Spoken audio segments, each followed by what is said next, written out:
नमस्कार। आज हम बात करने वाले हैं महात्मा गांधी के उन आंदोलनों के बारे में जिन्होंने भारत की आज़ादी की कहानी लिख दी। तो ये एक बड़ा सवाल है ना, कि आज़ादी मिली कैसे? क्या सिर्फ बातचीत से या फिर जनता के सड़कों पर उतरने से? चलिए इसी सवाल का जवाब ढूंढते हैं और समझते हैं गांधी जी की उस जबरदस्त स्ट्रैटेजी को जो वो साउथ अफ्रीका से अपने साथ भारत लाए थे। बात है 9 जनवरी 1915 की, जब गांधी जी भारत वापस आए। तो वो अकेले नहीं आए, अपने साथ एक ऐसा फिलॉसफी, एक ऐसा हथियार लेकर आए जो आज़ादी की लड़ाई का चेहरा बदलने वाला था।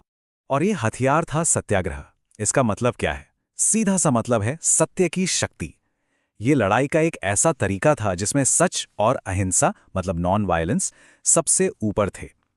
मकसद दुश्मन को झुकाना नहीं, बल्कि उसका दिल जीतना, उसका हृदय परिवर्तन करना था। अब गांधी जी भारत तो आ गए, लेकिन उन्होंने आते ही पूरे देश में आंदोलन शुरू नहीं किया। अपने पॉलिटिकल गुरु गोपाल कृष्ण गोखले की सलाह पर उन्होंने पहले पूरा 1 साल भारत को घूमने, यहाँ के लोगों को समझने में बिताया। और फिर शुरू हुआ सत्याग्रह का असली टेस्ट, छोटे लोकल आंदोलनों के साथ।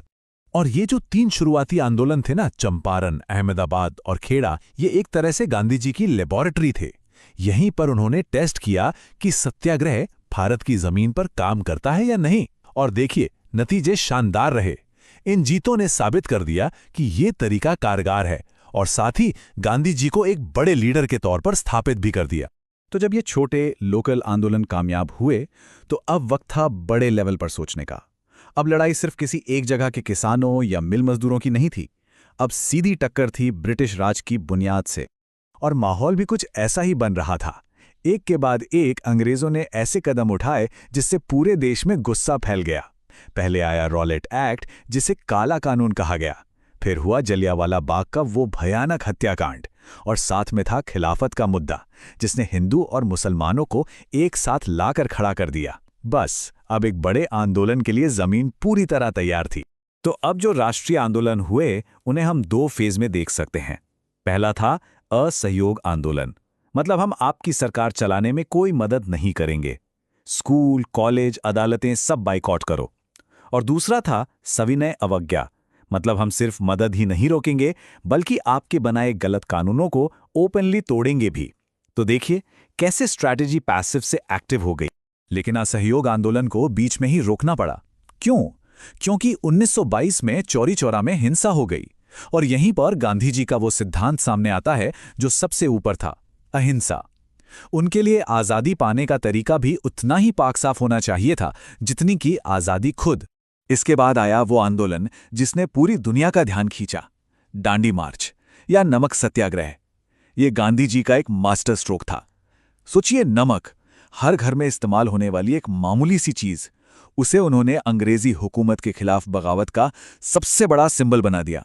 और ये ऐतिहासिक मार्च शुरू हुआ था 12 मार्च 1930 को साबरमती आश्रम से। पता है कितने लोगों के साथ? सिर्फ 78। जी हां, सिर्फ 78 लोग थे गांधी जी के साथ। लेकिन जब 24 दिन बाद 6 अप्रैल को ये यात्रा दांडी के साहिल पर खत्म हुई, तो वो 78 लोग हजारों की भीड़ बन चुके थे।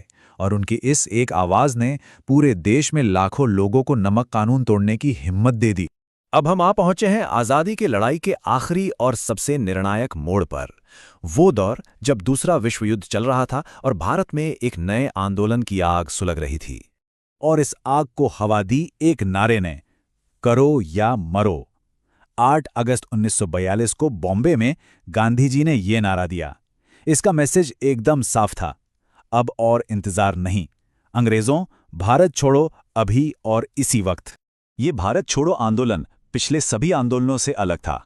ये एक स्पॉन्टेनियस मूवमेंट था जो अपने आप भड़क उठा। छात्र, औरतें, किसान सब इसमें कूद पड़े। कई जगहों पर तो लोगों ने अपनी सरकारें तक बना लीं।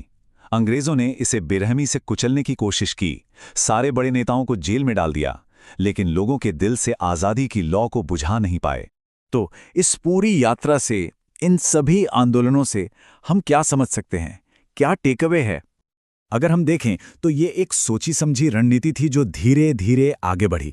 शुरुआत हुई छोटे छोटे लोकल प्रयोगों से, जैसे चंपारण और खेड़ा में। फिर आया राष्ट्रीय असहयोग, मतलब बॉयकॉट्स।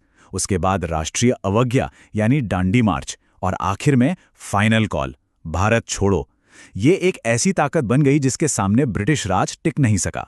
सत्याग्रह की ये पूरी कहानी हमें आज एक बहुत ज़रूरी सवाल पर लाके खड़ा कर देती है। आज की दुनिया जो झगड़ों और लड़ाइयों से भरी हुई है, क्या गांधी जी का ये अहिंसा का रास्ता, ये सत्य की शक्ति आज भी बदलाव लाने का सबसे ताकतवर हथियार हो सकती है? सोचने वाली बात है।